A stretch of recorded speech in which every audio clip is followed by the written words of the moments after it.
One of the yin and yang of Latin American cuisine is this beautiful candy papaya with fresh cheese, or dulce de lechosa con queso fresco. Let's make it, shall we? Welcome to my workshop.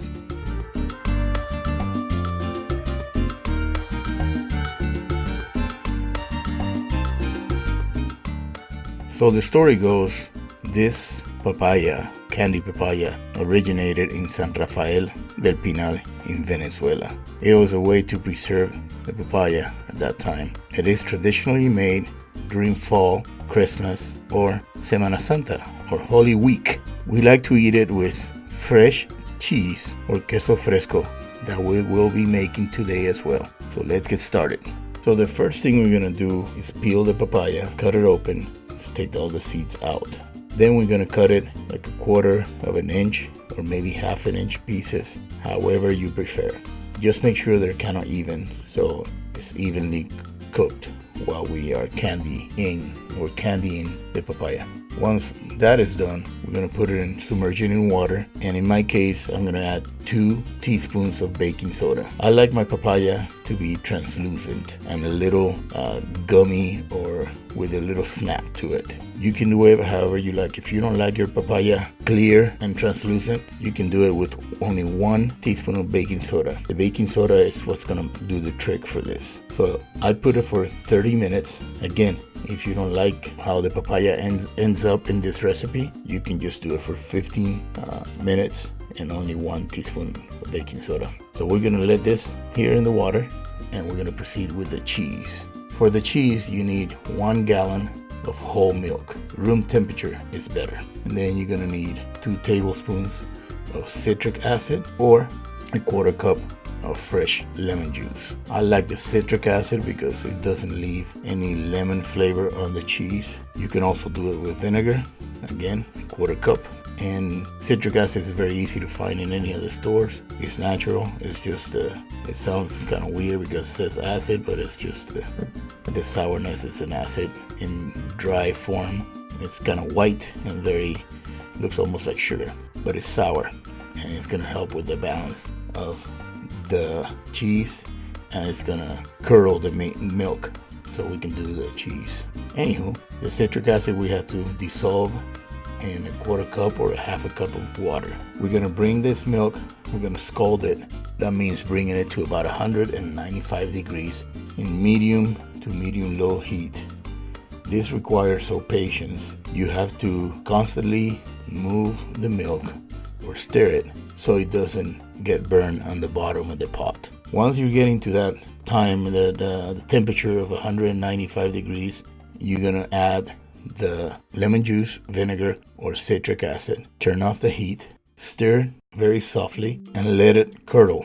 If you're not using citric acid, you probably want to add a little bit of the vinegar or the lemon juice first. Stir, wait for about 5 minutes, add a little more until you can start seeing the cheese kernels forming. Then you can see that there's like a liquid. It's kind of yellowish. That's the whey. That's when the protein is separating from the water. And you're going to continue doing this until all the kernels are formed and you can see the whey, which is like water. Once all this is happening, now you're going to let it rest anywhere from 15 to 30 minutes.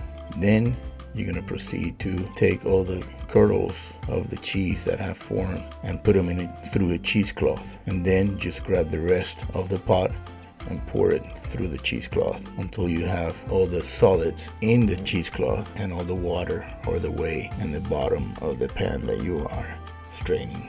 Now very carefully, you're gonna start grabbing the cheesecloth by the sides and start putting it together and squeezing all the liquid off of the solids. This is gonna require a little bit of time, patience, and good hands because it might still be hot. So just keep squeezing until most of the liquid has come out and you hardly see but a little bit of liquid. At this time, just open the cheesecloth again, put it in a bowl, and season with salt to your liking. Then put it back into the cheesecloth, put it in a container, put something heavy on top of it so you can continue draining, and then put it in the refrigerator until the next day.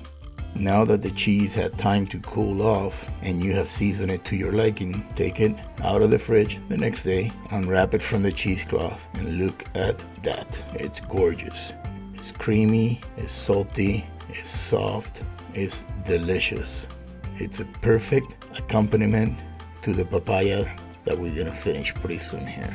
This cheese you can use for a lot of preparations. You can use it for tacos, you can use it for salad. It has the texture almost of feta cheese and it's fresh, so you're gonna enjoy it. So let's get back to the papaya. While the cheese was cooking and we were waiting for the cheese, we're gonna make a tea, a spice tea for our papaya. So we're gonna grab half a cup of water, 1 star anise, about 10 cloves, 2 cinnamon sticks, half a teaspoon of nutmeg, and I use a piece of mace.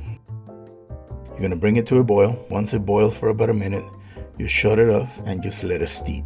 Once that is done, we're gonna add in a heavy button pot the tea with 3 cups of sugar, the drain and rinse papaya. We're gonna grab from the tea the 2 cinnamon sticks, put them in the pot. We don't want to stir too much the papaya, just put a lid on it, put it at medium heat, and let it cook for about 30 minutes.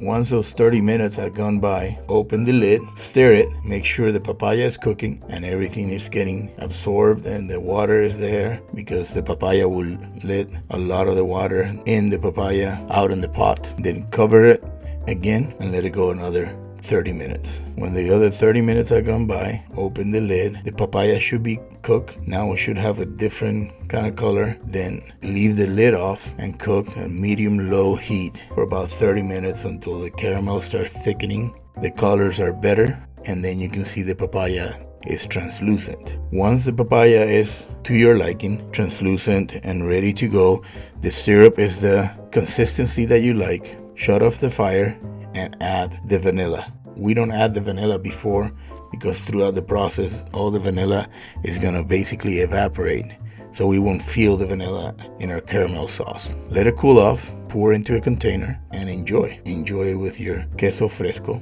If you don't like the papaya translucent like I'm showing here, the tricks is before in the baking soda. Less baking soda, less time in the water with the baking soda, and it should be better. If you want to cut it a little thicker or a little thinner or a different types of cut, you're welcome to do however you like. This is just my recipe and how I really enjoy it. So it's been great. This is a fantastic dessert for now for the fall. I hope you enjoyed, and remember to follow me on TikTok, YouTube, Twitter, Instagram, and Facebook. God bless, stay safe. We'll see you next time. Ciao.